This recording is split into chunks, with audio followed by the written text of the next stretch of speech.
nation's power. Almost 3,000 people were shot in the city of Chicago last year. Men, women, small children, sometimes alone, sometimes in groups. Many hundreds of them died.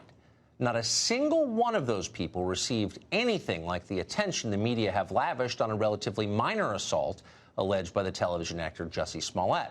On the other hand, none of Chicago's 3,000 shootings was even half as useful as Smollett's story. His story had everything. The national media long ago gave up the pretense of gathering news.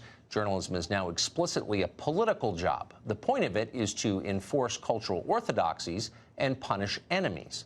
Jussie Smollett was the perfect vehicle for both of those things. Journalists pretended to be horrified as they recounted what he said happened to him, but secretly, they were thrilled. There are many indications of a hate crime here.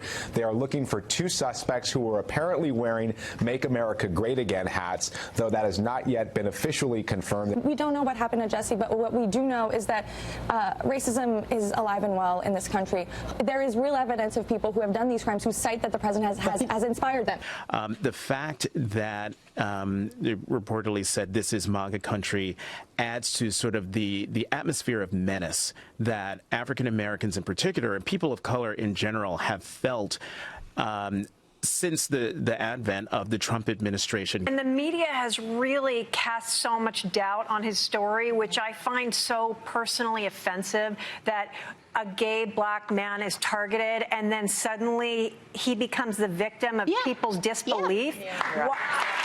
It's so outrageous to me. He said his attackers hurled racial and homophobic slurs at him. And this is America in 2019. This is America in 2019. To the national media, Smollett's story was the perfect metaphor for the Trump era. It was also, pretty clearly, a total crock. Smollett's account began to fall apart within hours. After a series of leaks from the obviously skeptical Chicago Police Department, Smollett's handlers paired him with a network anchor they could rely on to launder the hoax. In the end, Smollett sat for 16.5 minutes with Robin Roberts of Good Morning America. Roberts surely knew there was ample evidence that Smollett was lying, but she decided to ignore that. Instead, Roberts colluded with him. She nodded empathetically as Smollett wept on camera. She asked no significant follow-up questions. The two parted like old friends. Both Smollett and Roberts turned out to be talented actors. Check out their performance on YouTube before it's scrubbed. You'll never watch ABC News again. Virtually every word they utter is dishonest. Smollett began by explaining that the men who attacked him were not muggers. They didn't want money. They assaulted him purely because of his identity as a gay black Democrat. People like Jussie Smollett aren't allowed to live in Donald Trump's America. That was the message of the attackers. This is MAGA country, they screamed. They were referring, of course, to Chicago, a city where 88% of the population voted against Donald Trump. As a crime story, it didn't make a lot of sense. And when skeptics on the internet raised basic questions about his story, Smollett attacked them as racist. If I had said it was a Muslim or a Mexican or someone black, I feel like the doubters would have supported me a lot more. And that says a lot about the place that we are in our country right now. The fact that we have these fear mongers, these people that are trying to separate us, and it's just not okay. What you just heard is a near-perfect inversion of the truth. As Smollett himself might have put it, who exactly is the fear-mongrel here? Who is dividing us? And who exactly is the victim in all of this? Well, Smollett claims that he's the victim. He tells us that he represents the most despised and unfashionable groups in America. That's why bigots doubt his story. The rest of us nod as if this were true because we're required to do that. That's how dishonest our society has become. Everyone must lie all the time. We know the rules. We have no choice. Meanwhile, our leaders immediately jumped to the defense of this supposedly unpopular person before even hearing the evidence. Within hours, at least two presidential candidates had described what happened to Smollett as a, quote, attempted lynching. They assumed on faith that he must be telling the truth. By definition, they smeared anyone who doubted him. They called him a hero. Is this the treatment that marginalized people receive? No, Hardly. Smollett isn't powerless, far from it. His power lies in pretending that he has no power. In fact, Jussie Smollett and his promoters are the aggressors in this story. They launched a calculated campaign of slander against an entire group of people who have far less wealth and far less cultural influence than they have. If there's a bias crime here, they committed it. Will anyone be held accountable for this? Don't bet on it. In 1987, Al Sharpton introduced the media to a young woman called Tawana Brawley. Brawley had an awful story to tell. She said she'd been viciously raped by a group of racist white men and left in a garbage bag. She was covered in feces with racial slurs scrawled on her body. The Brawley case dominated headlines across the country for more than a year, and it bitterly divided New York City along ethnic lines. People hated each other because of what Tawana Brawley said happened to her. But it was all a lie. After conducting hundreds of interviews, a grand jury declared the entire story fraudulent. None of it actually happened. Brawley fled the state.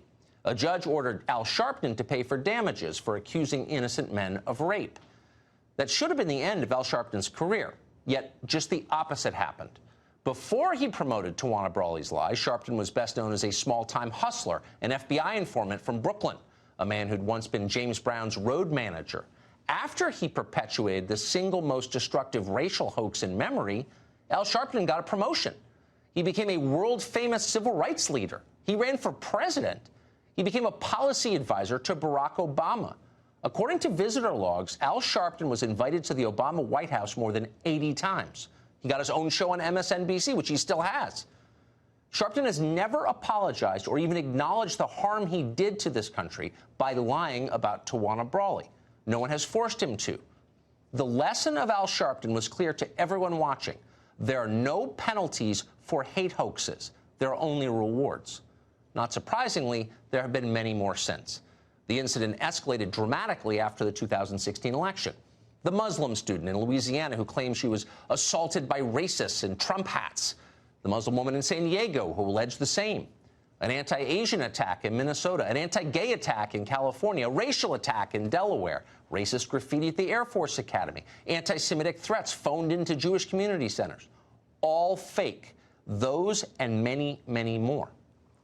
The much-hyped epidemic of hate crimes you've heard so much about essentially is made up. The premise is absurd. America is not a hateful country. It's the most welcoming place on earth. That's why, even as our children learn from their teachers what a bigoted country this is, millions continue to stream in from Africa and Latin America for a better life here. It's why we've welcomed more refugees and immigrants than any nation in history. It's why we rescued a young Ilhan Omar from a refugee camp in Kenya. We are kind people. You see it in your own life. How many violent racists do you know personally? None, probably. That's because there aren't many in America. The left has to invent them. Stoking race hatred ensures continued power for the Democratic Party.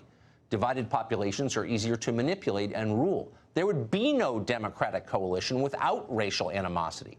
It's what holds their constituencies together. That's the point of identity politics. It's why they're forever reopening the wound. It's why Al Sharpton is still a revered figure among Democratic office holders. But the cost to the country has been high. Ask the kids from Covington Catholic. For the crime of having unfashionable political beliefs and skin color, a group of entirely innocent high school students came close to having their lives destroyed. That didn't happen by accident. The national media did it. They concocted a hate crime out of nothing. The Twitter mob then demanded that those boys be expelled from school and marked for life. Their parents were threatened. Their classmates were harassed. After 2 days, video surfaced proving that none of it was real. The mob moved on. But what if exculpatory video had not emerged? CNN panels would still be screaming for their blood. You sometimes hear people wonder why the media never seem to learn anything from moments like these, moments when they're exposed as corrupt and reckless. And so the answer to that question is very simple. It never occurs to them that they may be wrong or that they might have something to learn. The media see themselves as teachers, not as students. If you ever tried to put a sleepy 4-year-old into a snowsuit before school, you know how journalists feel about the audience. It's frustrating when children don't understand or obey, but you've got to keep trying. That's how they feel. Listen as that oily media reporter kid from CNN explains that the Jussie Smollett hoax does not in any way reflect poorly on the people who promoted it.